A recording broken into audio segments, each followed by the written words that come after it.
Bismillahirrahmanirrahim. Assalamualaikum warahmatullahi wabarakatuh.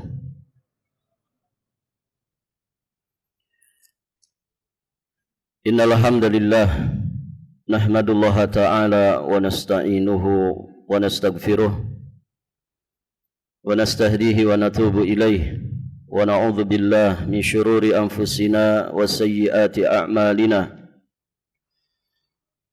من يهده الله فلا مضل له ومن يضلل فلا هادي له أشهد أن لا إله إلا الله وحده ربي لا شريك له وأشهد أن محمدا عبده ورسوله قال الله تعالى في كتابه الكريم يا أيها الذين آمنوا اتقوا الله حق تقاته ولا تموتن إلا وأنتم مسلمون أما بعد اللهم إنا نسألك علما نافعا ونعوذ بك من علم لا ينفع. Para hadirin jamaah salat maghrib dan isya rahimani wa rahimakumullah. Alhamdulillah kita bersyukur kepada Allah Subhanahu wa taala. Pada kesempatan ini kita berada di penghujung atau di 10 terakhir dari bulan Muharram 1447 Hijriah. Kita bersyukur kepada Allah yang telah memudahkan kita untuk kembali melanjutkan pelajaran kita masih di pembahasan Kitab Tauhid alladzi huwa haqqullah 'alal 'abid. Sekarang kita akan masuk di bab ke-43. Bab 42 sudah selesai ya? Sudah. Qala al-muallif al-imam Syekhul Islam al-Mujaddid Muhammad at-Tamimi an-Najdi al-Hambali alaihi rahmatullah.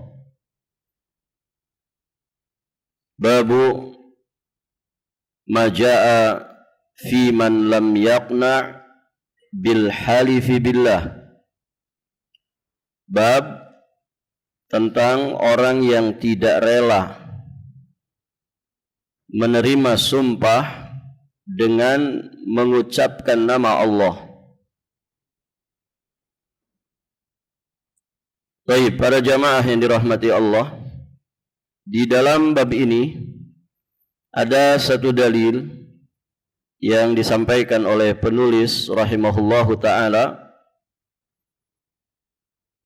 yakni satu riwayat yang diterima dari jalan sahabat yang mulia Abdullah bin Umar radhiyallahu taala anhuma, yang diriwayatkan oleh Imam Ibnu Majah, dinyatakan sahih oleh Imam Al-Albani alaihi rahmatullah.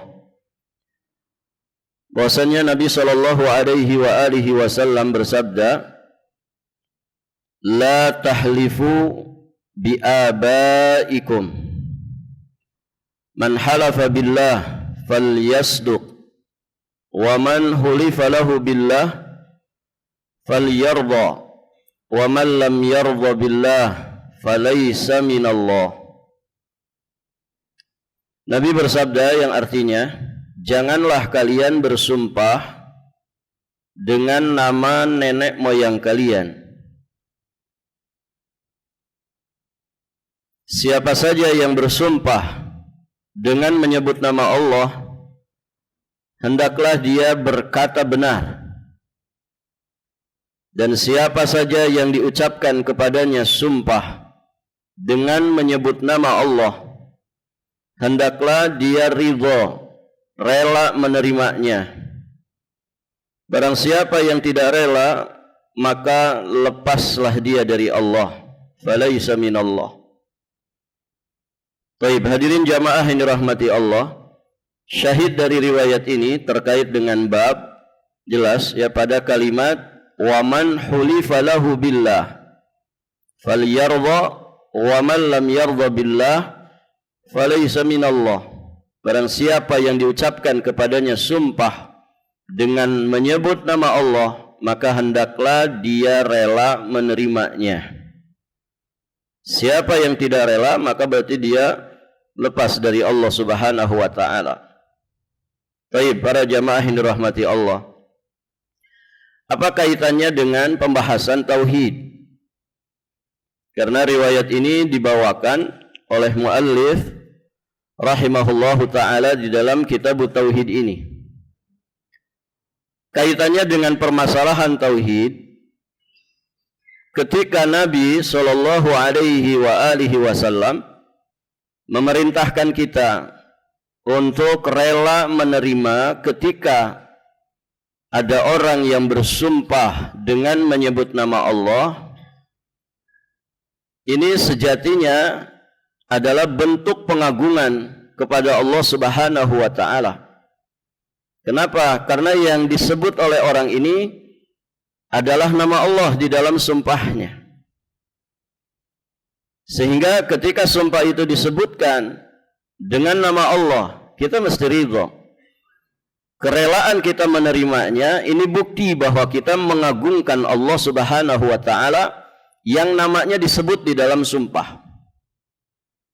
Dan orang yang mengagungkan Allah Subhanahu wa taala, maka ini termasuk kesempurnaan tauhid yang ada pada dirinya.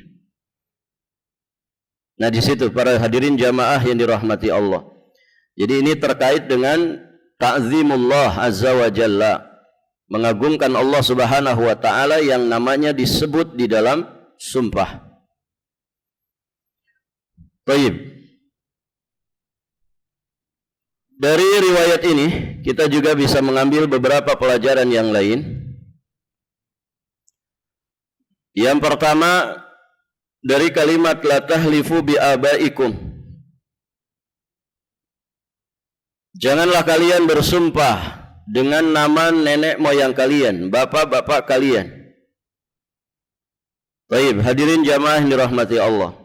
Kenapa tidak boleh bersumpah dengan nama nenek moyang? Kenapa para jamaah? Kalau pakai ibu moyang boleh. Kenapa tidak boleh? Karena siapapun nama selain Allah yang disebut dalam sumpah, berarti orang itu sudah bersumpah dengan nama selain Allah.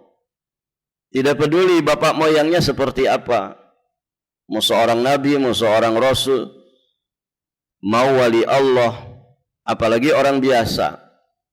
Siapapun selain Allah tidak boleh namanya disebut di dalam sumpah.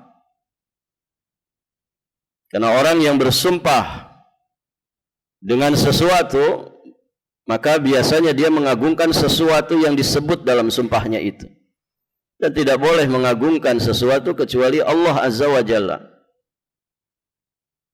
Baik para jamaah. Kenapa disebutkan dengan bi'abaikum? Disebutkan dengan bi'abaikum. Janganlah kalian bersumpah dengan nama bapak-bapak kalian. Karena dijelaskan oleh para ulama, ini kebiasaan orang-orang Arab. Mereka bersumpah dengan menyebut nama dari bapak mereka, dari moyang mereka. Baik, hadirin jamaah yang dirahmati Allah. Ya, intinya dari kalimat ini haram hukumnya bersumpah dengan menyebut nama selain Allah.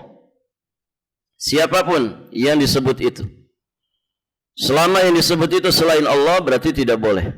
Haram hukumnya. Dan sudah berlalu hadisnya, man halafa bi ghairillah faqad asyrak. Siapa yang bersumpah dengan nama selain Allah, maka sungguh dia telah berbuat syirik. Man kana halifan falyahlif billah. Kata Nabi, siapa yang bersumpah, maka bersumpahlah hanya dengan menyebut nama Allah. Kemudian para jamaah, pelajaran kedua, man halafa billah falyasduq. Siapa yang bersumpah dengan nama Allah, falyasduq, maka berkata jujurlah. Nah, di sini para jamaah yang dirahmati Allah, perintah dari Nabi Shallallahu Alaihi Wasallam ya supaya berkata jujur di dalam sumpah. Dari sisi sumpahnya sudah selamat kalau orang itu bersumpah menyebut nama Allah. Namun ada kewajiban berikutnya, dia harus jujur dengan sumpahnya tersebut. Karena yang dia sebut di dalam sumpahnya itu Allah yang Maha Agung. Maka agungkan Allah tidak hanya dengan hatinya tapi juga dengan lisannya. Dengan cara dia berkata jujur di dalam sumpahnya.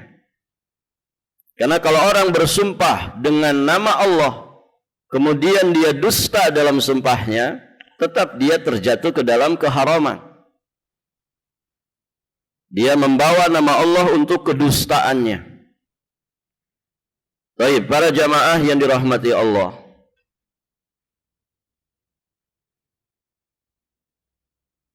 Kemudian pelajaran berikutnya yang terkait dengan pembahasan bab kita. Tadi di awal sudah kita bahas. Barang siapa yang diucapkan kepadanya sumpah dengan menyebut nama Allah, maka hendaklah dia rela menerimanya. Rela menerimanya. Karena jika kita tidak rela, maka lepaslah dia dari Allah. Falaisa minallah. Kerelaan itu adalah bukti bahwa kita mengagungkan Allah Subhanahu wa ta'ala. Faliyardha, hendaknya dia rela, maksudnya dia menerima uzur saudaranya sesama muslim. Di mana saudaranya itu sudah menyebut nama Allah di dalam sumpahnya. Kemudian berbaik sangkalah terhadapnya selama dia itu belum terbukti kebohongannya. Gitu ya. Jadi kalau orang sudah bersumpah dengan nama Allah, misalkan dia mengatakan, demi Allah saya tidak mencuri. Begitu ya. Demi Allah saya tidak mencuri. Ya sudah. Kita yang mendengarkan sumpah tersebut yang diucapkan saudara kita dan yang dia sebut adalah nama Allah, ya sudah kita ridho, kita menerimanya. Dahulukan husnudzon kepadanya, terima uzurnya. Dia sudah menyebut nama Allah sebagai bukti bahwa kita mengagungkan Allah yang dia sebut di dalam sumpahnya. Jangan lagi kemudian dikorek-korek. Ah, kamu ini karena takut. Begitu ya. Kamu pasti bohong, gitu ya. Beda kok tatapan mata orang bohong itu. Gitu. Baik, para jamaah. Hidungnya biasanya mengembang orang bohong itu. Ya, ya sudah, dia sudah menyebut nama Allah. Dan ini Masya Allah, muamalah yang seperti ini menenangkan. Kalau dia sudah menyebut nama Allah, ya sudah.